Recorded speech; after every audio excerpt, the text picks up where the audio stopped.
ನಮಸ್ಕಾರ ಸ್ನೇಹಿತರೆ, ಎಲ್ರಿಗೂ ಕೂಡ. ಆ್ಯಂಡ್ ಇತ್ತೀಚೆಗೆ KPSC ಬಿಡುಗಡೆ ಮಾಡಿದಂಥ PDO ಆಯ್ಕೆ ಪಟ್ಟಿಯಲ್ಲಿ ಒಂದು ವಿಷಯ ನನ್ನ ಗಮನಕ್ಕೆ ಬಂದಿರುವಂಥದ್ದು.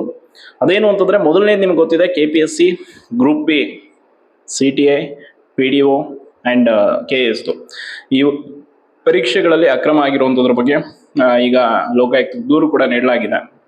ಸೊ ಅದೊಂದು ಕಡೆ ಆದರೆ, ಇನ್ನೊಂದು ಇತ್ತೀಚೆಗೆ ಈ ಮೀಸಲಾತಿ ಸರ್ಟಿಫಿಕೇಟ್ಗಳು ಲೈಕ್ PH ಆಗಿರ್ಬೋದು, ಫಿಸಿಕಲಿ ಹ್ಯಾಂಡಿಕ್ಯಾಪ್ಟ್ ಇವರಿಗೆ ಕೊಡುವಂಥದ್ದು, ಆ್ಯಂಡ್ ಇ ಡಬ್ಲ್ಯೂ ಎಸ್ ನಮ್ಮ ಸ್ಟೇಟಲ್ಲಿ ಇಲ್ಲ, ಬಟ್ ಕೇಂದ್ರದಲ್ಲಿ ಈ ರೀತಿ ಮೀಸಲಾತಿ ಸರ್ಟಿಫಿಕೇಟ್ಗಳು ದುರ್ಬಳಕೆ ಆಗ್ತಾ ಇರುವಂಥದ್ದು ನನ್ನ ಗಮನಕ್ಕೆ ಬಂದಿದೆ. ಸೊ ಇದ್ರ ಬಗ್ಗೆ ಮುಂಬರುವ ದಿನಗಳಲ್ಲಿ ಸರ್ಕಾರ ಆಗಿರ್ಬೋದು, ನೇಮಕಾತಿ ಆಯೋಗಗಳು ತುಂಬ ಕಠಿಣ ಕಾನೂನುಗಳನ್ನು ಜಾರಿ ತರಬೇಕು. ಆ್ಯಂಡ್ ಇಂಥದ್ರಲ್ಲಿ ಆಯ್ಕೆಯಾದಂಥ ಅಭ್ಯರ್ಥಿಗಳಿಗೆ ಮುಂದೆ ಪರೀಕ್ಷೆ ಬರೆಯೋದಕ್ಕೆ ಅವಕಾಶ ಇರದೇ ಇರೋ ರೀತಿ ಮಾಡಬೇಕು. ಯಾಕೆ ಅಂತಂದರೆ, ಇತ್ತೀಚೆಗೆ UPSC ಮೊನ್ನೆ ಬಂದಂಥ ಫಲಿತಾಂಶದಲ್ಲೂ ಕೂಡ ಅಷ್ಟೇ, ಆಲ್ರೆಡಿ IPS ಆಗಿ ಕೆಲಸ ಆಲ್ರೆಡಿ ಟ್ರೈನಿಂಗ್ ಆಗಿರುವಂಥ ಅಭ್ಯರ್ಥಿಯೊಬ್ಬರು ಆಸ್ಪಿರೆಂಟ್ ಆ್ಯಂಡ್ ಅಧಿಕಾರಿ ಮತ್ತೊಮ್ಮೆ EWS ಅನ್ನು ಕ್ಲೇಮ್ ಮಾಡಿಕೊಂಡು ರ್ಯಾಂಕನ್ನು ಪಡ್ಕೊಂಡಿದ್ದಾರೆ.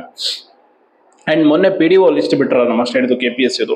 ಸೊ ಅದರಲ್ಲೊಬ್ಬರು PH ಕ್ಯಾಂಡಿಡೇಟು ಅವ್ರು ಈ ಹಿಂದೆ KEA ನಡೆಸಿದಂಥ ಪರೀಕ್ಷೆಯಲ್ಲಿ ಕೂಡ ಸೇಮ್ ಆಸ್ ಇಟ್ ಈಸ್, ಅಂದರೆ ಅದು ಫೇಕ್ ಸರ್ಟಿಫಿಕೇಟ್, ಅವ್ರಿಗೆ ಡಿಸಬಿಲಿಟಿ ಇಲ್ಲ ಅಂದರು ಫೇಕ್ ಮಾಡಿಕೊಂಡು ಸರ್ಟಿಫಿಕೇಟ್ ಹಾಕಿ ಎಕ್ಸಾಮ್ ಬರೆದು ಅಲ್ಲಿ ರಿಜೆಕ್ಟ್ ಆದಂಥವ್ರು ಈಗ ಇಲ್ಲಿ ಮೊನ್ನೆ PDO ಆಯ್ಕೆ ಪಟ್ಟಿಯಲ್ಲಿ ರ್ಯಾಂಕಲ್ಲಿ ಬಂದಿದ್ದಾರೆ. ಸೊ ನೋಡಿ, ಅರ್ಹತೆ ಇರುವಂಥವರಿಗೆ ಆ ಒಂದು ಪ್ರಮಾಣ ಪತ್ರವನ್ನು ಕೊಟ್ಟಿರ್ತಾರೆ, ಆ ಸರ್ಟಿಫಿಕೇಟನ್ನು ಅವ್ರು ಅದರ ಅನುಸಾರವಾಗಿ ಅವ್ರು ಬಳಕೆ ಮಾಡಿಕೊಂಡ್ರೆ ಅದಕ್ಕೊಂದು ಅರ್ಥ ಇರುತ್ತೆ. ಅರ್ಹತೆ ಇಲ್ಲದೇ ಇರೋರು ಈ ರೀತಿ ಎಲ್ಲೋ ನಕಲಿ ಮಾಡಿಸ್ಕೊಂಬಂದು ದುಡ್ಡು ಕೊಟ್ಟು ಏನೋ ಮಾಡ್ಕೊಂಬಂದು ಸೊ ಈ ರೀತಿ ಪರೀಕ್ಷೆಗಳನ್ನು ಪಾಸಾಗಿ ನಾಳೆ ಅಧಿಕಾರವನ್ನು ಪಡ್ಕೊಳ್ತಾರೆ ಅಂತಂದರೆ ಎಷ್ಟು ಅನ್ಯಾಯ. ಇದು ದುಡ್ಡು ಕೊಟ್ಟು ಅಕ್ರಮ ಮಾಡಿದವ್ರಿಗಿಂತ ದೊಡ್ಡ ಅನ್ಯಾಯ. ನಿಜವಾಗ್ಲೂ ಅರ್ಹತೆ ಇರೋನಿಗೆ ಸಿಗಬೇಕಾದ ಹುದ್ದೆ ಹೋಗಿ ಇನ್ನೊಬ್ಬನಿಗೆ ಅರ್ಹತೆ ಇರದೇ ಇರೋನಿಗೆ ಸಿಗುತ್ತೆ ಅಂತಂದರೆ ಎಷ್ಟು ಬೇಜಾರಾಗುತ್ತೆ. ಇದ್ರ ಬಗ್ಗೆ ಆಲ್ರೆಡಿ ನನಗೆ ದಾಖಲೆಗಳನ್ನು ಕೂಡ ಕಳಿಸ್ಕೊಟ್ರು. ಸೊ ಇಂಥ ಅಭ್ಯರ್ಥಿ ಈ ರೀತಿ ಮಾಡಿರೋದು ಅಂತ KPSCಯ ಕಾರ್ಯದರ್ಶಿಯವರಿಗೆ ಒಂದು ಪತ್ರವನ್ನು ಕೂಡ ಈ ಬಗ್ಗೆ ಬರೆಯಲಾಗಿದೆ, ವಿತ್ ಪ್ರೂಫ್ ಏನೇನಿದೆ ಅದರಲ್ಲಿ ಅವ್ರು ಕಳಿಸ್ಕೊಟ್ಟಂಥ ದಾಖಲೆ ಈ ಹಿಂದಕ್ಕೆ ರಿಜೆಕ್ಟ್ ಆಗಿರುವಂಥ. ಸೊ ಅದಕ್ಕೆ ನೇಮಕಾತಿ ಆಯೋಗಗಳು ಕೂಡ ವೆರಿಫಿಕೇಶನ್, ಅಂದರೆ ಈ ಡಿಸಬಿಲಿಟಿದು ಈಗ ಸಂಬಂಧಪಟ್ಟ ಆಸ್ಪತ್ರೆಗಳಲ್ಲಿ ಚೆಕಪ್ ಮಾಡಿಸ್ತಾರೆ. ಸೊ ಆವಾಗ ಸರಿಯಾಗಿ ಮಾಡಬೇಕು. ಮತ್ತು ಇವರು ದುಡ್ಡು ತೆಗೆದುಕೊಂಡು ಏನಾದರೂ ಇಲ್ಲಿ ಶಾಮೀಲಾಗಿ ಏನೋ ಮಾಡಿ ಆ ನಕಲಿ ಸರ್ಟಿಫಿಕೇಟ್ಗಳನ್ನು ಕೊಡೋದು ಕೆಲವರು ಡಾಕ್ಟರ್ಸ್ಗಳು. ಈ ರೀತಿ ಮಾಡೋದ್ರಿಂದ ಇಡೀ ವ್ಯವಸ್ಥೆಯನ್ನೇ ವಂಚಿಸಿ ಇವರು ಹುದ್ದೆಗಳನ್ನು ಪಡ್ಕೊಳ್ತಾರೆ. ಈ ಹಿಂದೆ UPSC ಆಯಿತು ಪೂಜಾ ಕೇಡ್ಕರ್ ಅವ್ರದ್ದು. ಸೊ ಅವರು ಏನೇನೆಲ್ಲ ಮಾಡಿ ಯಾವ ರೀತಿ ಸುಪ್ರೀಂ ಕೋರ್ಟ್ ಅವ್ರಿಗೂ ಕೇಸ್ ಹೋಗಿ ಅವರಿಂದ ಈಗ UPSC ಅಪ್ಲಿಕೇಶನ್ ಹಾಕೋದು ಎಷ್ಟು ಡಿಫಿಕಲ್ಟಿ ಆಗಿದೆ ಅಂತ ಗೊತ್ತು. ಸೊ ಅದಕ್ಕೆ ಯಾವಾಗ ಮುಂಚೆನೇ ಎಚ್ಚೆತ್ಕೊಳ್ಳುವಂಥ ಕೆಲಸವನ್ನು ನೇಮಕಾತಿ ಆಯೋಗಗಳು ಮಾಡಬೇಕು. ಈ EWS, ಕ್ಯಾಸ್ಟ್ ಸರ್ಟಿಫಿಕೇಟ್ಗಳು, ಇನ್ಕಮ್ ಸರ್ಟಿಫಿಕೇಟ್ಗಳು ಏನೇನಿರುತ್ತೆ, ಕೆಲವೊಂದು ದಾಖಲೆಗಳನ್ನ ನಕಲಿ ಮಾಡ್ಕೊಂಬಂದು ಪರೀಕ್ಷೆ ಬರೆದು ಪಾಸ್ ಆಗಿ ರ್ಯಾಂಕ್ ಪಡ್ಕೊಂಡ್ಬಿಟ್ರೆ ಪಾಪ ನಿಜವಾಗ್ಲೂ ಅರ್ಹತೆ ಇರೋರು ಎಲ್ಲಿ ಹೋಗ್ಬೇಕಿಲ್ಲ. ಅಲ್ಲಿ ಯಾರೋ ನಿಜವಾಗ್ಲೂ ಅಭ್ಯರ್ಥಿ ಒಬ್ಬ ಅರ್ಹತೆ ಇರ್ತಾನೆ ಅಂತ, ನಿಜವಾಗ್ಲೂ ಆತನಿಗೆ ದೈಹಿಕವಾಗಿ ಡಿಸಬಿಲಿಟಿ ಇರುತ್ತೆ. ಸೊ ಅಂಥ ಅಭ್ಯರ್ಥಿಯ ಸೀಟನ್ನು ಇದು ಕಿತ್ಕೊಂಡಂಗೆ 2-3 ಮಾರ್ಕ್ಸಿಂದ ಏನೋ ಹೆಚ್ಚು ಕಮ್ಮಿ ಆಗಿತ್ತು, ಈತ ಒಂದು ಸ್ವಲ್ಪ ಮಾರ್ಕ್ಸ್ ಜಾಸ್ತಿ ತೊಗೊಂಡ ಅನ್ಕೊಳ್ಳಿ, ನಾನು ಈತನಿಗೆ ಅಲ್ಲಿ ಅವಕಾಶ ಕೊಟ್ಟರೆ ನಿಜವಾಗಲೂ ಇರುವಂಥ ಸಮಸ್ಯೆ ಇರುವಂಥದ್ದು ಏನು ಮಾಡಬೇಕು. ಸೊ ಇದು ಈಗ ಇಲ್ಲಿ ಆಗಿರುವಂಥ ಪ್ರಶ್ನೆ. ನನಗೂ ಕೂಡ ಈ ಬಗ್ಗೆ ಅವರು ಅಭ್ಯರ್ಥಿಯೊಬ್ಬರು ಗಮನಕ್ಕೆ ತೊಗೊಂಬನ್ನಿ, ಸೊ ನಾನು ಈಗ ಪತ್ರ ಬರೆದಿದ್ದೀನಿ, ಎಲ್ಲ ಆಗಿದೆ ಅಂತೆಲ್ಲ ಹೇಳಿದರು. ನೋಡಿ, ಯಾವುದೇ ವಿಷಯದಲ್ಲಾಗಲಿ ಇತ್ತೀಚೆಗೆ ನೇಮಕಾತಿಗಳು ನಡೀತಾ ಇರೋದೇ ಬರೀ ಅಕ್ರಮ ಆಗಿ ಹೋಗ್ಬಿಟ್ಟಿದೆ. ಮೊನ್ನೆ ಯಾವುದೋ ಒಂದು ಗ್ರೂಪಲ್ಲಿ ನನ್ನ ವಿಷಯದ ಬಗ್ಗೆ ಟ್ರೋಲ್ ಮಾಡ್ತಾ ಇದ್ರು. ಅಮರ್ಗೇನೋ ಬೈ ಬರ್ತಿಂದಾನೇ ಈ ವ್ಯವಸ್ಥೆ ಬಗ್ಗೆ ಇಷ್ಟೊಂದು ಕೋಪ ಅಸಹನೆ ಇದೆಯೇನೋ ಅಂತೆಲ್ಲ. ನೋಡಿ, ಎಲ್ಲರೂ ಎಲ್ಲವನ್ನು ಒಪ್ಕೊಂಡು ಹೋಗೋಕ್ಕಾಗಲ್ಲ. ನನಗದರಿಂದ ಏನೂ ಲಾಭ ಇಲ್ಲ, ಅಥವಾ ಇನ್ನೊಂದು ನಾನು ಯಾವುದೋ ಲಾಭ ಉದ್ದೇಶವನ್ನು ಇಟ್ಕೊಂಡಿಲ್ಲ. ಎಲ್ಲರಂತೆ ನಾನು ಅವ್ರು ಏನು ಮಾಡ್ತಾರೋ ಅದಕ್ಕೆ ಜೈ ಅಂದ್ಕೊಂಡು ಹೋಗೋಕ್ಕಾಗಲ್ಲ. ತಪ್ಪನ್ನು ಹೇಳಬೇಕಾಗತ್ತೆ. ಈಗ ಅಕ್ರಮ ನಡೆದಾಗ ಅಕ್ರಮ ಆಗಿದೆ ಅಂತ ಕಣ್ಮುಂದೆ ನಮ್ಗೆ ಗೊತ್ತಿದ್ರು ಅದನ್ನು ಪ್ರಶ್ನೆ ಮಾಡಿಲ್ಲ ಅಂದರೆ ನಾಳೆ ಇನ್ನಷ್ಟು ಮತ್ತಷ್ಟು ದೊಡ್ಡ ಅಕ್ರಮಕ್ಕೆ ನಾವೇ ಸಪೋರ್ಟ್ ಮಾಡ್ದಂಗೆ ಆಗುತ್ತೆ.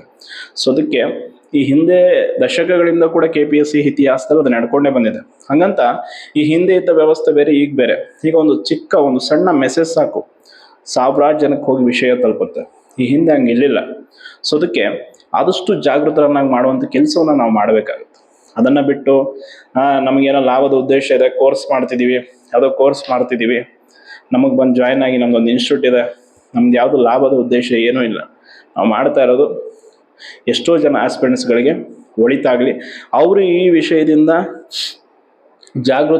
ಜಾಗೃತರಾಗಲಿ, ಭ್ರಷ್ಟಾಚಾರ ಮುಕ್ತ ನೇಮಕಾತಿಗಳಾಗಲಿ ಅನ್ನುವಂಥದ್ದು ನಮ್ಮ ಆಶೆ. ಅದರಿಂದ ಅದೆಷ್ಟೋ ಜನ ಬಡ ಕುಟುಂಬದ ಮಕ್ಕಳ ಅಧಿಕಾರಿಗಳಾಗುವ ಕನಸು ಈಡೇರುತ್ತೆ ಅನ್ನುವಂಥದ್ದು. ಅದನ್ನು ಹೊರತುಪಡಿಸಿ ಬೇರೆ ಏನು ಹಿತಾಸಕ್ತಿಗಳಿಲ್ಲ. ಸೊ ಅದಕ್ಕೆ ಏನೇ ವಿಷಯ ಇದ್ರೂ ಕೂಡ ಮುಂಚೆನೇ ನಾವು ಅದರ ಬಗ್ಗೆ ಅವೇರ್ನೆಸ್ ಮೂಡಿಸುವಂಥದ್ದು, ಮುಂಚೆನೇ ಅದರ ಬಗ್ಗೆ ಅಲರ್ಟ್ ಆಗುವಂಥದ್ದು ತುಂಬ ಇಂಪಾರ್ಟೆಂಟ್. ನೋಡಿ, ಈ ರೀತಿ ಮೀಸಲಾತಿ ಸರ್ಟಿಫಿಕೇಟ್ಗಳನ್ನ ದುರ್ಬಳಕೆ ಮಾಡ್ಕೊಂಡು ಇವರೆಲ್ಲ ಹುದ್ದೆಗಳನ್ನು ಪಡ್ಕೊಂಡು ರ್ಯಾಂಕ್ ಪಡ್ಕೊಂಡ್ಬಿಟ್ರೆ ಹೆಂಗೆ ಹೇಳಿ ಪರಿಸ್ಥಿತಿ? ಇದನ್ನು ಮಾಡಿಕೊಡುವಂಥ ಎಂಥ ಥರ್ಡ್ ಕ್ಲಾಸ್ ಇರ್ಬೋದು ಅಂತ. ಅದನ್ನು ದುಡ್ಡು ಇಸ್ಕೊಂಡು ಮಾಡಿ ಆಮೇಲೆ ಇವರು ವೆರಿಫಿಕೇಶನ್ ಮಾಡಿದೆ ಇವರು ಈ ರೀತಿ ಇದು ಇವತ್ತಲ್ಲ, ಈ ಹಿಂದೆ ಎಷ್ಟೋ ನಡೆದು ಹೋಗ್ಬಿಟ್ಟಿದೆ. ಎಲ್ಲ ರಿಟೈರ್ಮೆಂಟ್ ಆದ್ಮೇಲೆ ಗೊತ್ತಾಗಿದೆ ಕೆಲವರು ಇಡೀ ಕ್ಯಾಸ್ಟ್ ಸರ್ಟಿಫಿಕೇಟ್ ಡೂಪ್ಲಿಕೇಟ್ ಮಾಡ್ಕೊಂಡು ಹೋದವರು ಇದ್ದಾರೆ. ಸೊ ಈ ರೀತಿ ಇದೆ ವ್ಯವಸ್ಥೆ ನೋಡಿ.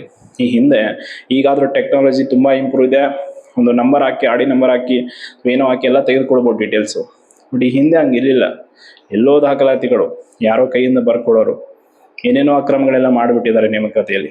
ಸೊ ಅವೆಲ್ಲ ಕೆದಕಿದ್ರೆ ಬಹಳಷ್ಟಿದೆ. ಬಟ್ ಅದು ಬೇಡ ಸದ್ಯಕ್ಕೆ. ಈಗ ನಮಗಾಗ್ತಾ ಇರೋ ಸಮಸ್ಯೆ ಬಗ್ಗೆ ನಾವು ಸದ್ಯಕ್ಕೆ ಧ್ವನಿ ಎತ್ತಬೇಕಾಗುತ್ತೆ. ಸೊ ನೋಡಿ, ನೀವು ಅಷ್ಟೇ ನಿಮ್ಮ ಸುತ್ತಮುತ್ತ ಯಾರಾದರೂ ಕೆಲವರು ಈ ರೀತಿ ಮಾಡಿಸ್ಕೊಟ್ಟಿರ್ತಾರೆ ಸರ್ಟಿಫಿಕೇಟ್ಗಳು, ಅಂಥವ್ರು ಆಯ್ಕೆ ಆದಾಗ ಕೂಡಲೇ ಅಬ್ಜೆಕ್ಷನ್ ಹಾಕಿ ಅವ್ರ ವಿರುದ್ಧ ಕ್ರಮಕ್ಕೆ ಪತ್ರವನ್ನು ಬರೀರಿ. ಏನಾಗುತ್ತದು ಮಾಡಿ. ಯಾಕೆ ಅಂದರೆ ಅಂಥವ್ರನ್ನ ನಾವು ಹಾಗೆ ಬಿಟ್ಟರೆ ನಾವೇ ಅವರನ್ನು ಇನ್ನೊಂದು 10 ಜನಕ್ಕೆ ಪ್ರೋತ್ಸಾಹ ಕೊಟ್ಟಂಗಾಗುತ್ತೆ. ಈ ಥರ ಮಾಡಿಸ್ಕೊಂಡು ಆರಾಮಾಗಿ ಸೆಲೆಕ್ಷನ್ ಆಗ್ಬೋದು, ದುಡ್ಡು ಕೊಟ್ಟು ಆರಾಮಾಗಿ ಹುದ್ದೆ ಪಡ್ಕೋಬೋದು. ಇದು ಒಂದು ಟ್ರೆಂಡ್ ಆಗಿಬಿಟ್ಟಿದೆ. ಓದಿ ಆಗಿಲ್ಲ ಅಂತಂದರೆ ದುಡ್ಡು ಕೊಟ್ಟು ಮಾಡ್ಕೊಂಬಿಡ್ಬೋದು ಆರಾಮಾಗಿ. ಇಷ್ಟು ಕೊಟ್ಟರೆ ಆಗೋಗುತ್ತೆ, ಈ ಪೋಸ್ಟಿಂಗ್ ಕೊಡ್ತಾರೆ ಅನ್ನೋವಂಥದ್ದು ಅದು ಅವ್ರ ತಲೆಯಲ್ಲಿ ಹೋಗ್ಬೇಕು. ಫಸ್ಟ್ ಯಾವನ್ ದುಡ್ಡು ಕೊಡೋಕೆ ರೆಡಿ ಆಗ್ತಾನಲ್ಲ ಅವನ ತಲೆಯಲ್ಲಿ ಅದು ನಿಲ್ಲಬೇಕು. ಅವಾಗ ಮಾತ್ರ ಅಲ್ಲಿ ದುಡ್ಡು ಇಸ್ಕೊಳಕ್ಕೆ ಕಾಯ್ತಾ ಇರೋನು ಕೂಡ ಅರ್ಥ ಮಾಡ್ಕೊಳ್ತಾನೆ ಅದನ್ನು. KPSC ಅನ್ನುವಂಥದ್ದು ಹೆಂಗಾಗಿದೆ ಅಂತಂದರೆ ತಮ್ಮ ಮನೆಯವರಿಗೆ ತಮ್ಮ ಜಾತಿಯವರಿಗೆ ಅಲ್ಲಿ ಬಂದು ಕೂತ ಪ್ರೆಸಿಡೆಂಟ್ ಯಾರು ತಮ್ಮ ಜಾತಿಯವನ ನಮ್ಮವ್ರನ್ನ ಕರ್ಕೊಂಬಂದು ಕೆಲಸ ಕೊಡಿಸೋಣ ಅನ್ನೋವಂಥದ್ದಾದರೆ ಸೇಮ್ ಈ ಹಿಂದಿನ ಸಿಸ್ಟಮ್ ಆಯ್ತಲ್ಲ. ಈ ಹಿಂದೆ ರಾಜ ಮಹಾರಾಜರು ಇನ್ಫ್ಲುಯೆನ್ಸ್ ಮಾಡಿ ತಮ್ಗೆ ಯಾರು ಬೇಕೋ ತಮ್ಮ ಸಮುದಾಯದವ್ರಿಗೋ ತಮ್ಮ ಸಂಬಂಧಿಕರಿಗೂ ಕೆಲಸ ಕೊಡಿಸ್ದಂಗೆ ಇವರು ಮೆಂಬರ್ಸ್ಗಳು ಅಧ್ಯಕ್ಷರು ಸೇರಿ ಕೆಲಸ ಕೊಡಿಸಿದ್ರೆ ಮತ್ತು ಪ್ರಾಮಾಣಿಕರು ಏನು ಮಾಡಬೇಕು ಓದೋದಂಥವ್ರು? ಸೊ ಲೋಕಾಯುಕ್ತ ಆಗಿರ್ಬೋದು, CBI ಆಗಿರ್ಬೋದು, ಏನೇ ಆಗಲಿ ಈ ಹಿಂದಿನ ಇತಿಹಾಸದಲ್ಲಿ ತೆಗೆದು ನೋಡೋರು ಎಷ್ಟು ಜನಕ್ಕೆ ಶಿಕ್ಷೆ ಆಗಿದೆ.